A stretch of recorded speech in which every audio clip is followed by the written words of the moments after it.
자, 오늘 말씀의 제목은 자녀의 인생은 부모의 싸움이다입니다. 말기 암 환자들이 가장 힘들어하는 것이 뭐냐? 외로움이라고 합니다. 암 환자들은요, 수술 후 부작용과 독감, 항암 치료의 고통을 가족이나 지인들에게 잘 말하지 않는다고 합니다. 부담을 줄까봐 그런다는 거예요. 그래서 암 환자들은 그런 고통을 자기 가슴에 다 묻어두고 침묵하는 경우가 많다는 거예요. 그러니까 외로움을 경험한다는 것입니다. 호스피스 사역을 하시는 분이 이런 얘기를 했습니다.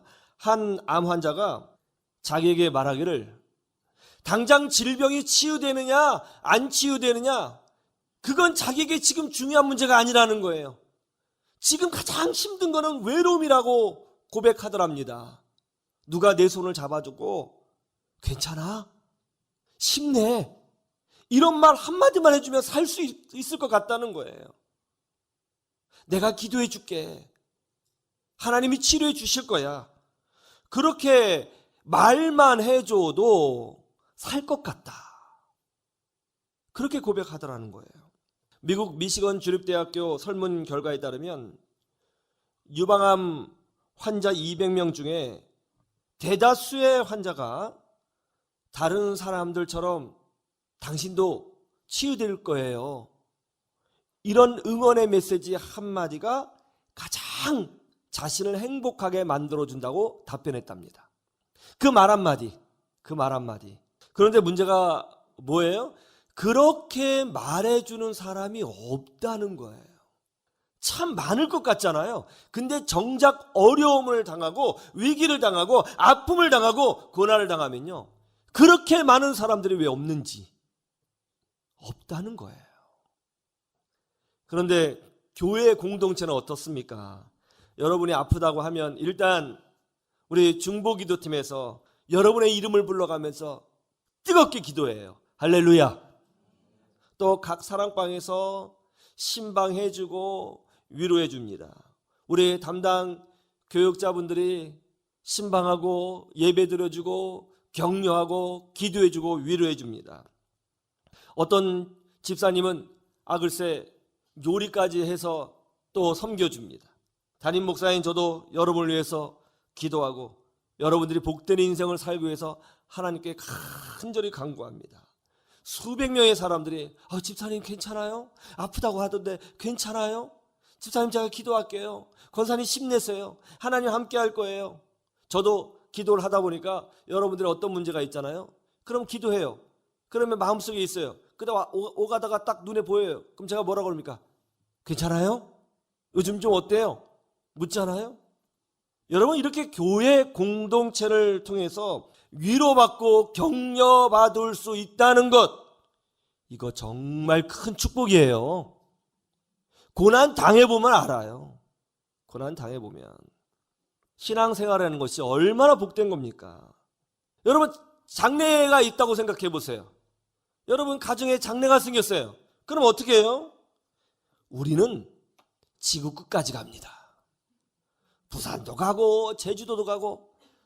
미국은 좀 어쨌든 대한민국 안에서 벌어지는 일이라면 울릉도도 가고 홍도도 가고 어디든 갑니다. 우리는요, 가서 예배드리고 위로하고 힘을 줘요. 이 얼마나 놀라운 일이에요. 여러분, 하나님이 교회를 세우신 목적이 있어요. 우리 성도는 교회 안에서 위로받고 또 격려받고 어머니 품에서 아이가 자라는 것 같이 이 교회 품에서 성장해요. 그러니까 우리 서로는요, 서로 잘해야 돼요. 왜냐하면 여러분이 죽을 때 내 장례식에 와줄 사람이거든요. 서로 친절해야 됩니다. 서로 품어줘야 되는 거예요. 왜냐하면 지금은 아닌 것 같지만 여러분이 고난 당할 때 바로 이분이 나를 도와준다니까요. 이분이 나를 위해서 기도해 준다니까요. 이분이 나를 위해서 눈물 흘려준다고요. 옆에 계신 분들이요, 지금 다시 한번 보세요. 지금 그렇게 생각하고, 자, 그분은 아니라고요? 가만히 생각해 보세요. 교회 공동체가 그런 곳이잖아요. 서로를 섬겨주고 기도해주고 위로해주고, 그러니 걱정해주고 말이죠. 그렇잖아요. 그러니까 우리는 서로를 볼 때마다 말 한마디를 할 때도 따뜻하게 하는 거예요. 은혜를 끼치도록 해야 되는 거예요. 그리고 그 사람을 품어주고 용서하고 격려하고 힘을 줘야 되는 거예요. 이게 교회 공동체입니다. 세상 사람들은 외로워해요. 그래서 어디 뭐 클럽이다, 어떤 뭐 행사가 있다면 엄청나게 많은 사람들이 거기에 몰려가지고 그 외로움을 해소해 보려고 합니다. 그러나 우리는 이 주일날 교회에서 예배드리고 성도의 교제를 이루고 하나님의 축복을 누려요. 이게 얼마나 큰 축복이에요. 할렐루야. 엄청난 축복이라고요. 오늘 찬양했잖아요. 누군가 널 위하여 기도하네. 이게 축복이라니까요. 아, 목사님, 나는 인생은 독고다이라고 생각합니다. 아무도 없어, 나 혼자 삽니다. 그럴 것 같아요? 여러분 질병으로 쓰러져 보세요. 여러분 자녀의 사건 사고가 있어 보세요. 여러분 가정의 경제적 위기가 있어 보세요. 누군가 말 한마디 해주고 누군가 나를 위해서 기도해 주는 사람이 있다는 게 축복이에요. 그리고 내가 속한 교회에서 나를 위해서 함께 울어주고 기도해 준다는 거, 이것처럼 큰 축복이 어디 있어요? 우리가 그런 축복을 누리고 있잖아요. 그러니까 우리 공동체는 소중한 공동체입니다. 옆에 계신 분 한 분 한 분이 소중한 거예요. 여러분 그런 생각 가져보셨어요? 내 옆에 계신 분이 소중한 분이다. 내 위로자다. 나를 위해서 기도하는 분이다. 우린 참 큰 축복을 누린 사람들입니다. 그렇지 않습니까? 그런데 오늘 본문에 보면 또 하나의 엄청난 축복이 나오죠. 이제 이스라엘 백성이 여리고 성과 전쟁을 해야 합니다. 전쟁은 참 무서운 거예요. 그래서 그런지 여호수아도 두려웠던 것 같습니다. 여호수아는 이스라엘의 리더로서 중압감이 컸을 겁니다. 잠을 이루지 못했을 겁니다. 그는 그 시간에 일어나서 여리고성을 홀로 정탐하려고 합니다.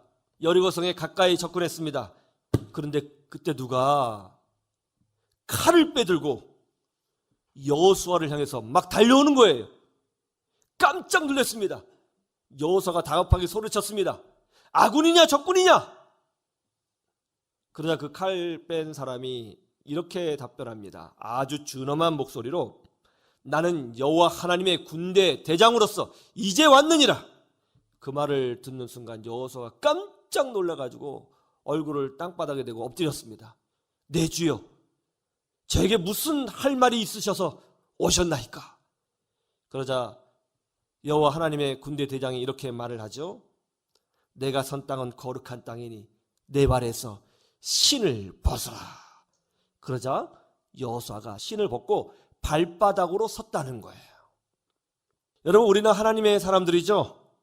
이 말은 하나님과 동행하는 존재라는 뜻이에요. 교회 공동체 안에서 형제 자매들에게 사랑받고 위로받고 격려받고 성장하는 존재다, 그런 뜻인 것이죠. 그러므로 우리는 절대로 외로운 존재들이 아닙니다. 외롭고 싶어도 외로울 수가 없어요. 가만히 생각해 보면. 그런데 현실은 어때요? 인생을 살다 보면 문득문득 외롭다 하는 생각이 들 때가 있지 않아요? 자신은 혼자인 것 같은 생각이 들지 않아요?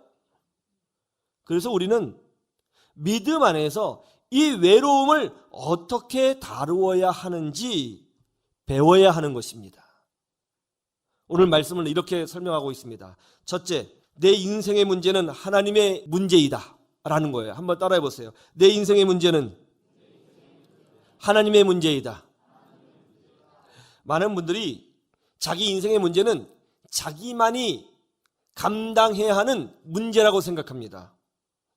나 혼자 해결해야 하는 문제라고 생각하는 거예요. 그렇게 생각할 때 외로움이 찾아와요. 인생은 결국 혼자야. 그런 마음이 훅 들어오거든요. 내 자식도 날 몰라줘. 내 남편도 몰라줘. 아내도 몰라줘. 내 친구도 몰라. 인생은 혼자야. 이런 생각이 들어오면 외로워지는 거예요. 오늘 여호수아도 외로웠습니다. 지도자는 항상 외로운 법이죠. 내일 전쟁을 해야 해요?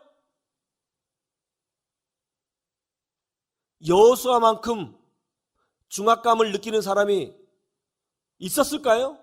여호수아는 외로웠을 거예요. 두려웠을 거예요.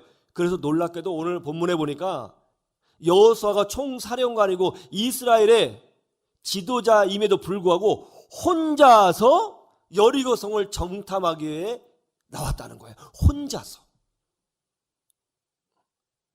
얼마나 답답하고 외로웠으면 혼자 나왔겠어요.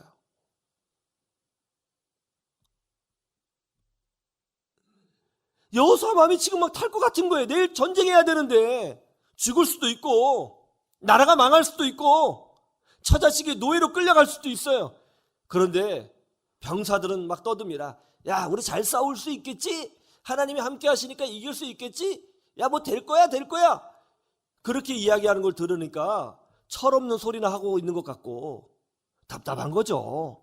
그래서 혼자 나왔습니다. 그런데 갑자기 하나님의 군대 대장이 나타났습니다. 옛날 성경에는 군대 장관인데 오늘 군대 대장으로 번역이 됐어요. 하나님의 군대 대장이 나타났습니다. 그냥 대장이 아니에요. 군대 대장이에요. 우리식으로 하면 참모총장이 뜬 거예요. 그리고 손에는 하이마스 첨단 무기를 갖고 왔습니다. 칼을 빼들고 왔어요.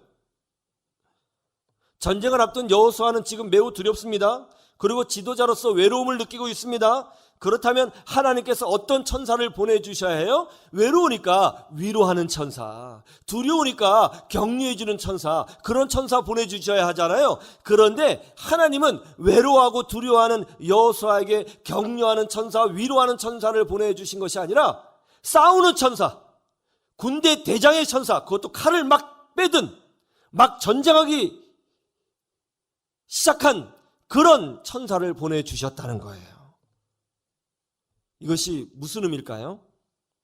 이런 거죠. 너희들이 지금 전쟁하려고 하느냐? 이 전쟁은 너희들만의 전쟁이 아니야. 너희들의 싸움은 너희들만의 싸움이 아니야. 너희들의 인생은 너희들의 인생만의 문제가 아니야. 나 여호와 하나님, 너를 창조하고 너를 부른 나의 문제가 된다. 이 전쟁 내가 싸워주겠다. 그렇게 말씀하고 계신 것이죠. 우리 인생의 문제, 인생의 고민, 인생의 아픔, 여러분 이런 것은요, 사실 우리가 예수님을 믿으면 깨달아야 할 것이 뭐냐면 우리만의 문제가 아니에요. 하나님께서 우리 인생의 문제와 아픔을 하나님의 문제로 여겨주시고 받아주시고 품어주시고 함께 해주신다는 거예요. 믿으시기를 주님의 이름으로 축원합니다. 요즘 아이들에게 언어 발달 장애가 많다고 해요. 왜냐하면 지난 3년간 마스크를 썼잖아요. 아이들은 사람이 말할 때 입모양을 봐야 되는데 입모양을 보지 못하고 자랐습니다. 그러니까는 어떻게 입모양을 만들어가며 말을 해야 하는지를 잘 못 배우는 거예요. 그러니까 말이 많이 어눌해요. 그리고 마스크를 낀 상태에서 소리를 듣다 보니까 아무래도 선명한 목소리를 듣지 못하고 좀 이렇게 들었을 거 아니에요? 그러니까는 말을 잘 못 배워가지고 언어 발달 장애를 겪는 아이들이 엄청 많아졌다는 거예요. 그래서 아이들이 이제 언어 치료를 받기 위해서 언어 치료실에 온다는 거예요. 그런데 다 엄마가 아이들의 손을 잡고 와요. 아이들의 손을 잡고 옵니다. 왜 엄마가 아이들의 손을 잡고 언어 치료실에 와요? 가만히 내버려 두면 언젠간 말 잘할 수 있겠지 생각하고 가만히 둬도 될 것 아닙니까? 그런데 그렇게 할 수 없는 거예요. 왜냐하면 이 아이가 학교 가서 아이들하고 대화를 해야 되는데 친구랑 대화해야 되는데 말이 어눌하면 놀림받을 수 있잖아요. 사회성에 문제가 생길 수 있잖아요. 학습 발달 장애가 있을 수 있잖아요. 이거 아이들만의 문제 아니거든요. 아이들만의 문제 아니에요. 이거 부모의 문제예요. 부모의 고통이에요. 부모의 아픔이에요. 그래서 아이들 손잡고 치료실에 오는 거예요. 여러분이 기도할 때 기도를 버벅대요. 기도를 잘 못해요. 그거 여러분만의 문제 아니에요. 여러분을 창조하시고 그리스도의 십자가로 부르신 아버지 하나님의 문제예요. 하나님이 함께 붙들고 가시는 줄로 믿으시기를 주님의 이름으로 축원합니다. 어제 우리 교회에서 자녀교육 세미나를 열었습니다. 기독교 세계관을 배웠고요. 또 영어교육 배웠고요. 또 입시 진로에 대해서 우리가 많은 것을 알게 되었습니다. 정말 많은 분들이 오셨어요. 그런데 오신 분들의 구성원들을 보니까 대부분 엄마들이에요. 얼마나 사모하는 마음으로 세미나에 참석을 하시는지 그 열기가 정말 뜨거웠습니다. 많은 분들이 정말 세미나가 유익했다고 고백했습니다. 그런데 여러분 가만히 생각해 보세요. 아이가 대학 가고 영어를 배우고 자기 인생의 진로를 열어가는 문제가 솔직히 말하면 지 문제예요? 엄마의 문제예요? 지 문제지. 그럼 지들이 와서 들어야지. 근데 엄마가 들어요. 왜요? 아이들의 인생 문제는요, 아이들만의 문제가 아니에요. 그거 부모의 문제입니다. 아이들의 눈물은요, 아이들만의 눈물이 아니에요. 그거 부모의 눈물입니다. 자녀의 인생은 곧 부모가 싸워야 될 전쟁인 것이죠. 왜 하나님이 여호수아에게 군대 대장을 보내주셨을까? 네가 지금 고민하는 이 문제는 너만의 문제가 아니다. 내가 싸워야 할 전쟁이다. 이것을 보여주기 위해서 군대 대장을 보내주신 것입니다. 야, 이 전쟁 같은 세상, 나 혼자 인생 살아야 되는 거야? 이런 생각이 들 때 우리는 강력하게 그런 생각과 싸워야 하는 거예요. 그런 외로움의 생각과 싸워야 되는 거예요. 내버려 두면 안 돼요. 그러면 그 생각이 여러분을 사로잡아요. 이 힘든 인생길, 이 인생길은 나만의 문제가 아니라 나를 부르신 하나님의 문제도 된다. 내 아버지께서 내 인생을 붙들고 계시다. 그래서 나에게 교회 공동체를 허락해 주셨고 나에게 성령을 주셨다. 나는 하나님과 함께 사는 존재다. 할렐루야. 그렇게 하나님 앞에 믿음의 고백을 해야 되는 것이죠. 외로움에 지배당하지 마시고 하나님과 동행하시는 복된 주의 백성 되시기를 주님의 이름으로 축원합니다.